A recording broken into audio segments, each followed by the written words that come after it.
One day after being found liable for sexual abuse, former President Donald Trump was back in the spotlight in a CNN town hall last night. For many viewers, the 70-minute interview provided their first long look at the front runner for the Republican nominee since he left the Oval Office.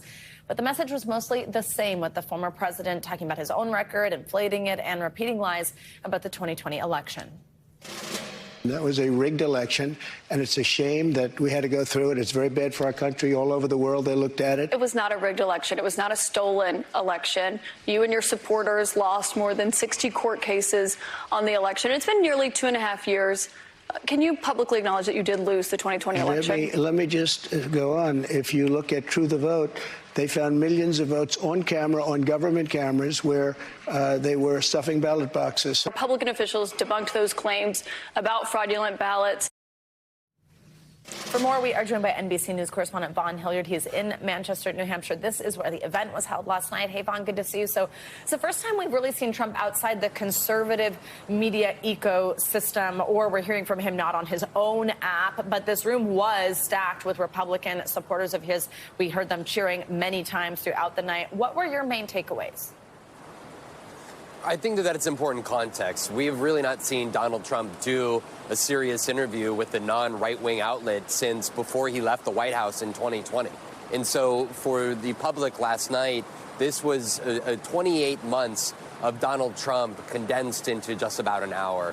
Lies about the 2020 election, his suggestion when asked about whether he believes Ukraine or Russia should win the war, he demurred, refusing to answer multiple follow-ups on that question. He refused to answer the specifics of what a federal abortion ban that he'd sign into law would look like. He mocked E. Jean Carroll, the woman who he was found liable to have sexually abused and defamed just 2 days earlier. For Donald Trump, this was a very much a grievance-filled event. I want to let you hear when he was asked specifically about whether he would pardon January 6 defendants who stormed the Capitol on January 6. Take a listen. A question to you is, will you pardon the January 6 rioters who were convicted of federal offenses? I am inclined to pardon many of them. I can't say for every single one, because a couple of them probably they got out of control. What they've done to these people, they've persecuted these people. And yeah, my answer is I am most likely, if I get in, I will most likely, I would say it will be a large portion of them. A large portion. Donald Trump has held up these individuals as being unfairly prosecuted, making a comparison to himself as he has faced these multiple investigations a month after his arrest in New York City. For Donald Trump, this is about galvanizing a base of support that he has found in this country here.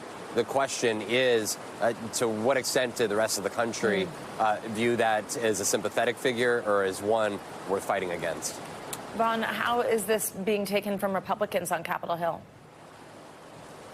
Right. When I say worth fighting against, this is really a conversation about the Republican Party, because there are alternatives running for president of the United States against Donald Trump ahead of next January, February, the primaries that are to begin. It's notable that it's actually the New Hampshire governor here, Chris Sununu, who just about a half hour after the town hall ended, called Donald Trump bitter, weak, full of lies, and in the most direct way yet took on Donald Trump. Sununu himself said that he is considering jumping into this presidential race here, and it'd be notable because there has been really a lack of notable Republicans that have really tried to take on Donald Trump. You asked about Capitol Hill. There's really been silence over the last 12 hours since the town hall came to its conclusion here. So the question comes down to ultimately Republican voters of whether they want Donald Trump to be their nominee or turn to a potential alternative like the New Hampshire governor, Chris Sununu. That's right. Big question. How do primary voters take this? Vaughn Hillyard, thank you so much. Thanks for watching our YouTube channel. Follow today's top stories and breaking news by downloading the NBC News app.